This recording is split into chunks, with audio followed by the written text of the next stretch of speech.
Brommy, what's that supposed to be? But wait, maybe an older Navy veteran remembers the long-gone days when there was a frigate in the German Navy called Brommy. It was in service from 1959 to 1965 as a training ship for underwater weapons.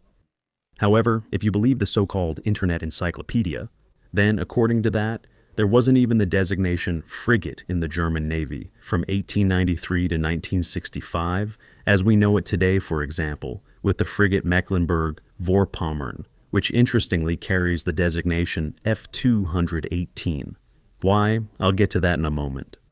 In any case, these warships called escort boats were supposedly only referred to as frigates starting in 1965 as part of NATO's standardization.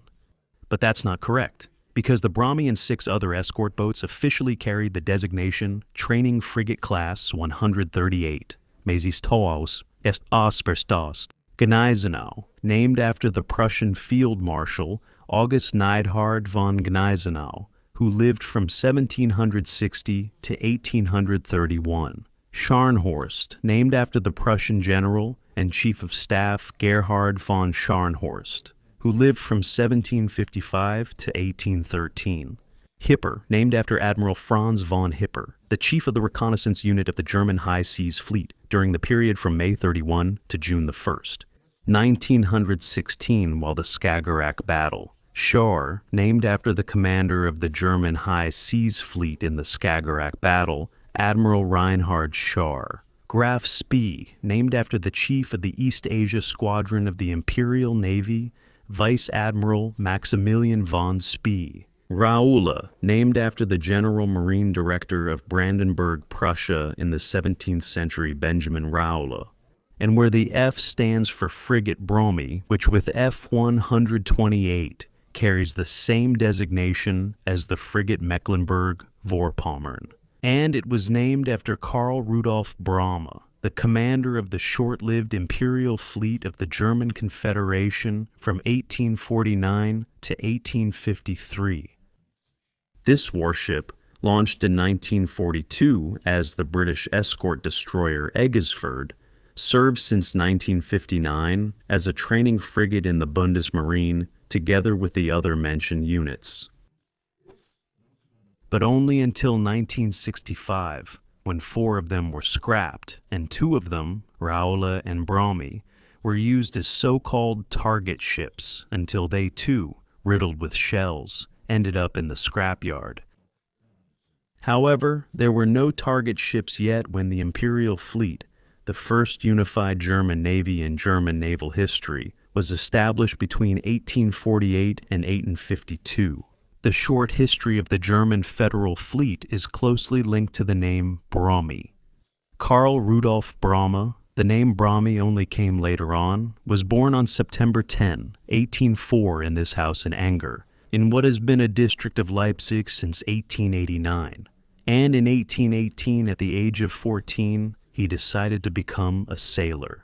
After attending the navigation school in Hamburg, which operated with interruptions from 1749 to 1979 and now houses the German Weather Service. And after a voyage to South America on the Brick-Heinrichter, he signed on to American sailing ships from 1822 and became a captain 4 years later. From then on, he wrote his name the way the Americans pronounced it, Brommy. 1827.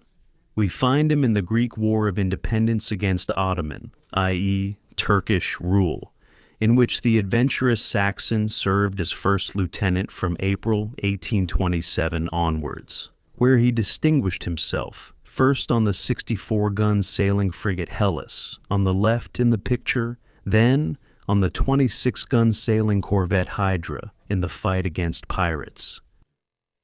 Among the Greeks, Brommy was called Karolos Vramis. He quickly rose to the rank of lieutenant commander, and, in June 1828, became a Greek frigate captain and commander of the paddle steamer, armed with 6 by 68-pounders.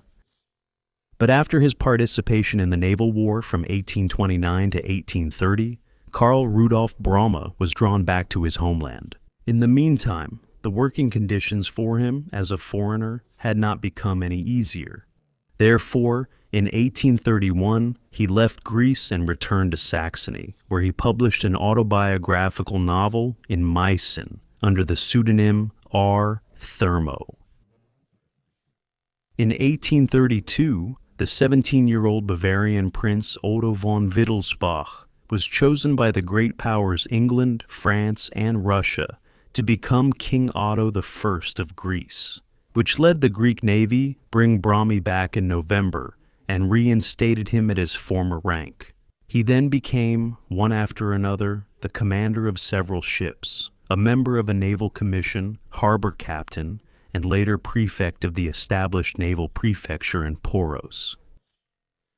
But in 1835, this remarkable career was interrupted by a court-martial brought against him.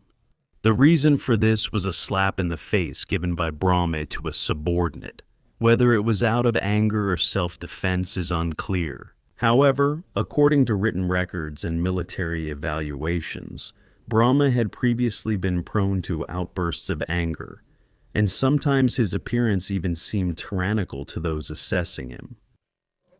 But despite a looming conviction, he was allowed to continue his duties as deputy to the naval prefect, Admiral Andreas Miaoulis, until the verdict was reached, as Miaoulis was very well disposed toward him.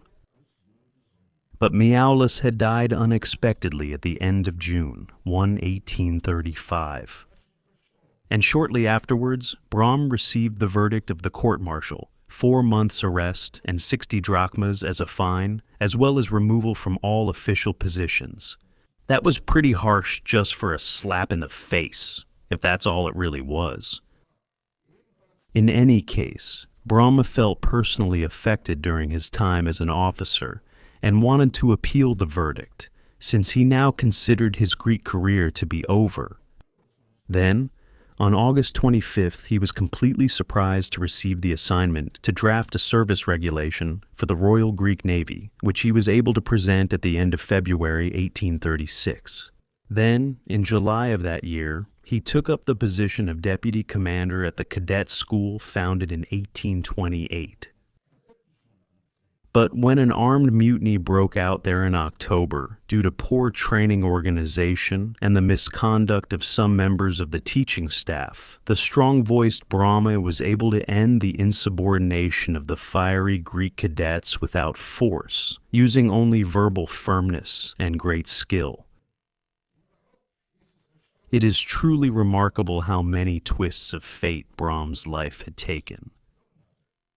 When the initially bloodless Greek Revolution against King Otto I broke out on September the 3rd, 1843, its leader, Colonel Dimitros Kalergis, among other things, demanded that all foreign employees be removed from Greek government service.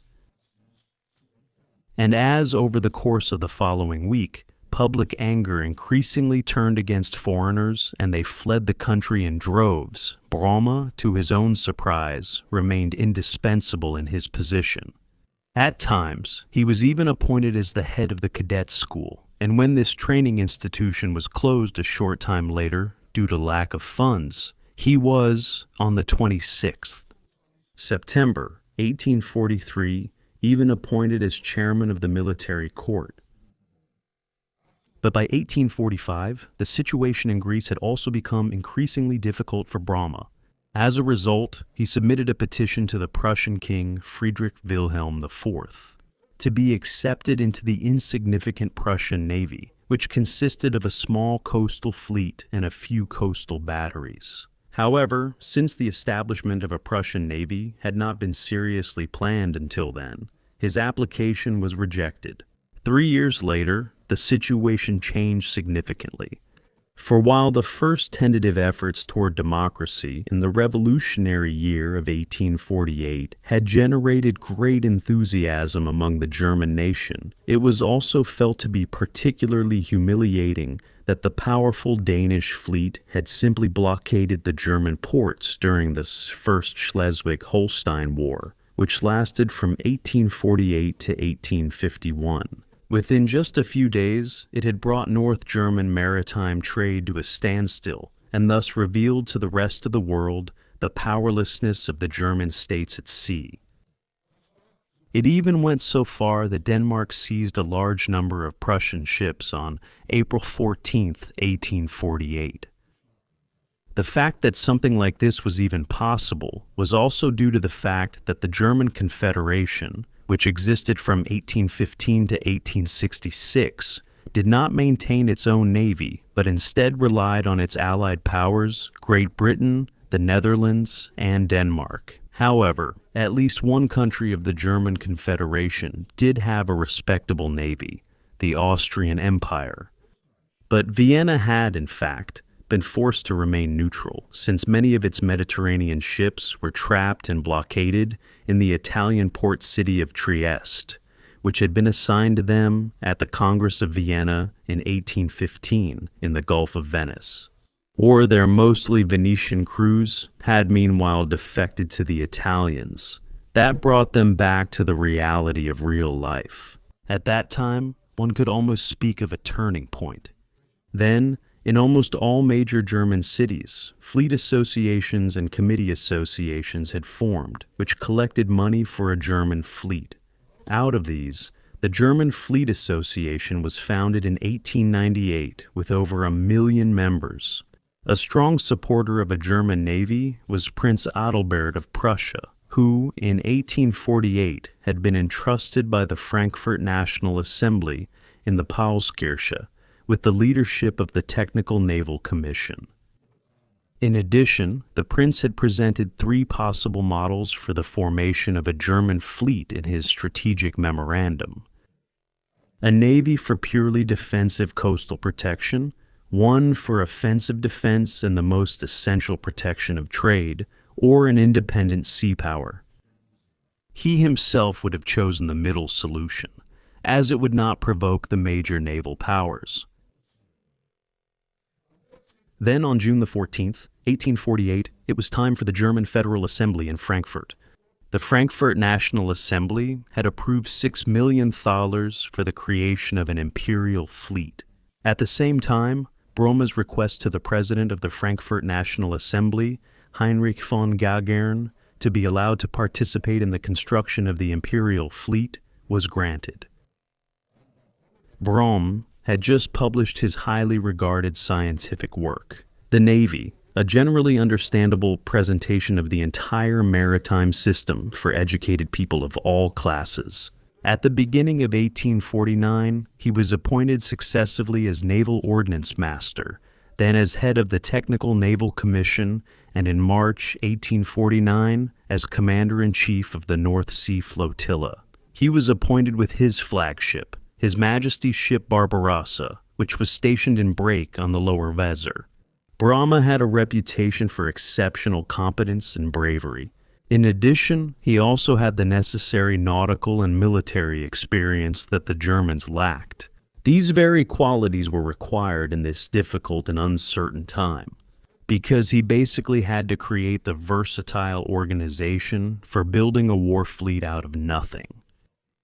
Bromme found special support in the Imperial Minister of Commerce, the Bremen Senator Arnold Duckwitz. But all organizational talent is useless if a venture is overshadowed by bad luck from the start. Because when the first 2 steamships were bought in Great Britain, the first one had already run aground during the transfer, and when another was bought in the United States, Washington had banned the export. But despite all the personnel, material, and financial difficulties, Bromme managed in the following months to assemble the small imperial fleet against Denmark. 11 large ships, 27 rowing gunboats, and around 1,500 Marines. However, due to a lack of German personnel, he mostly had to rely on British and Belgian officers to fill the higher officer positions. The first and only combat mission of the Imperial fleet under Captain Zurse Bromme took place on June 4, 1849, with a small squadron of 3 ships. That consisted of the steam frigate Barbarossa and the steam corvettes Lübeck and Hamburg. Had he attacked the Danish sailing corvette Valkyrian, which was blocking the mouth of the Weser, Placed in the front were the 3 German ships, between them the Valkyrian, and on the left the Danish paddle corvette Geyser, and 2 frigates are approaching.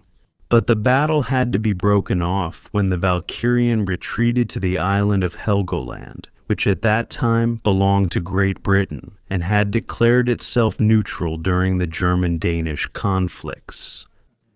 But then a British coastal battery on Helgoland fired warning shots at the Barbarossa. However, the Danish corvette was allowed to remain under the cover of the island until reinforcements arrived. But in order to prevent the Royal Navy from finding a reason to get involved in the war, Captain at Sea Bromley had broken off the naval battle of Helgoland. I just spoke about the British Helgoland. This picture from 1868 shows the English barracks at the bottom. In fact, this island, which was so strategically important for Germany's navy, only became German on the 1st July, 1869. It was exchanged by a treaty for the German East African territory of Zanzibar and assigned to the Kingdom of Prussia. However, as far as the unilateral intervention of supposedly neutral Great Britain in favor of Denmark was concerned, this was surpassed by the decision of the British Foreign Secretary Henry John Temple, the 3rd Viscount of Palmerston. This meddlesome politician, who had rightly earned the nickname Firebrand in London due to his erratic and impulsive policies, had actually managed over time to fall out with France, Spain, Belgium, Austria, and Russia. While his constant support for Denmark in the Schleswig-Holstein question made him an enemy of Prussia, Palmerston had ostentatiously refused to recognize the blockade, which was carried out by the German fleet at Heligoland for the first and last time, and had informed the government of Hamburg that if none of the existing governments recognizes those steamships as being under their authority, they are at risk of being treated as pirates. Of course, the naval power of Great Britain had been able to pursue this policy without risk, because there was no strong state authority behind the German Imperial fleet. The German National Assembly, which had been welcomed with such great hope, remained toothless and was unable to achieve any position of power, either abroad or with respect to the other individual states.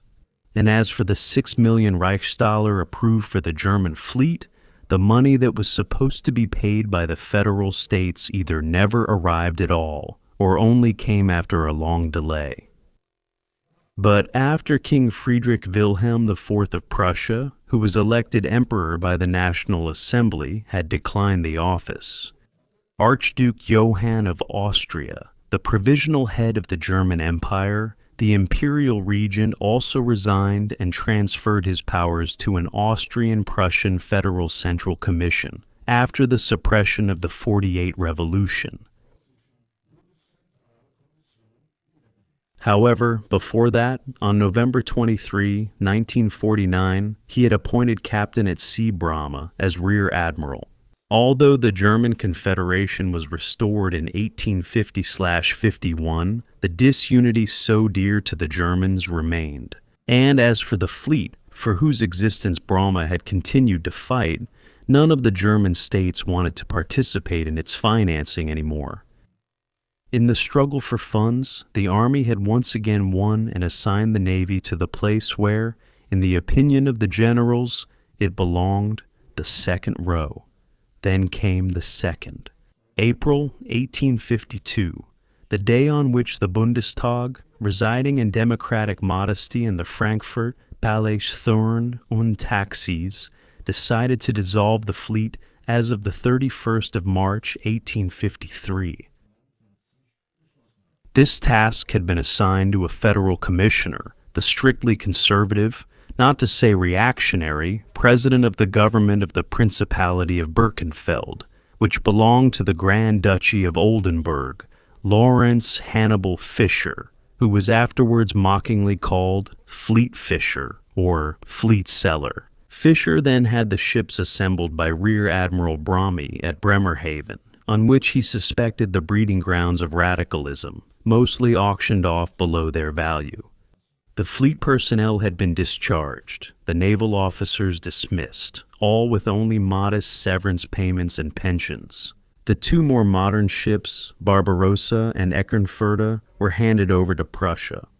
The satirical magazine Kladderadatsch claimed that Fischer was the only German whose merits would even be recognized by the Danes. Afterwards, one could read the following in an English newspaper, which, however, also hit the nail on the head. Just as the empire was only a ghost of an empire, the fleet was only a ghost of a fleet. The truth was that the Imperial fleet also disappeared without resistance because Lord Palmerston declared about the ships under the black, red, gold flag that they were in danger of being treated as pirates. In these difficult days for Bromme, on the 6th of May 1852, he became engaged to Caroline Gross, who was born in 1825 in Brake on the Lower Weser.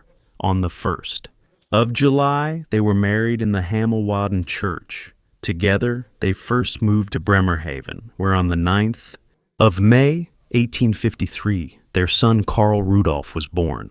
Karl Rudolf died of typhus on the 12th.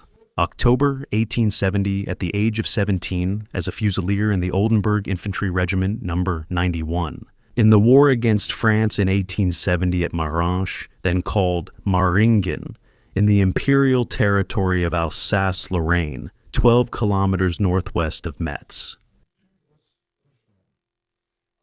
On the 30th of June, 1853, Karl Rudolf Bromme was also sent into retirement. He had to fight for a very long time to receive a one-time severance payment of 2,500 thalers for his monthly pension of 125 thalers. And this, even though the new service regulations for the German fleet that he had written were so excellent that, 4 decades later, they could essentially be adopted by the new Imperial Navy. After that, Rear Admiral retired Brommy, known as Brommy, the commander-in-chief of the German Imperial fleet, shared the fate of his work. Living in the Schwalbenklippe house in Bremen with his wife Carolina and son Karl Traugott Gerhard. Disappointed by the ingratitude, he had tried in vain to find a position with the Prussian Navy. He had to give up a brief position on June the 1st, 1857, as a technical consultant with the Austro-Hungarian Navy due to his poor health.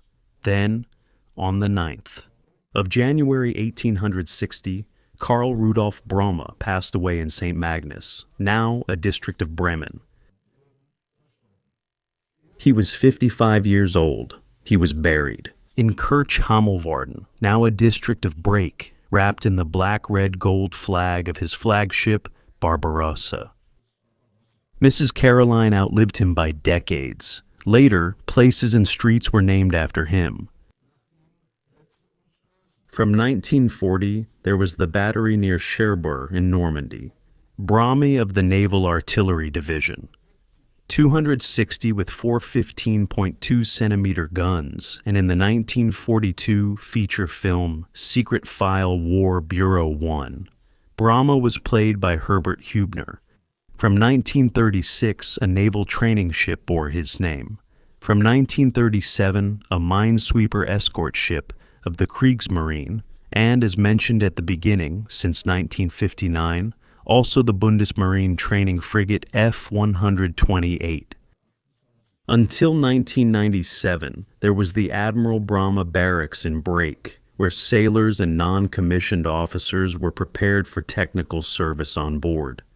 And what is especially pleasing is that, since 2009, the Karl Rudolf Bromme Society Leipzig, a registered association, has been taking care of his legacy in Leipzig. On the memorial stone dedicated to him at the cemetery in Hamelwarden. On the grave you can read, Karl Rudolf Bromme rests in this grave, Admiral of the First German Fleet.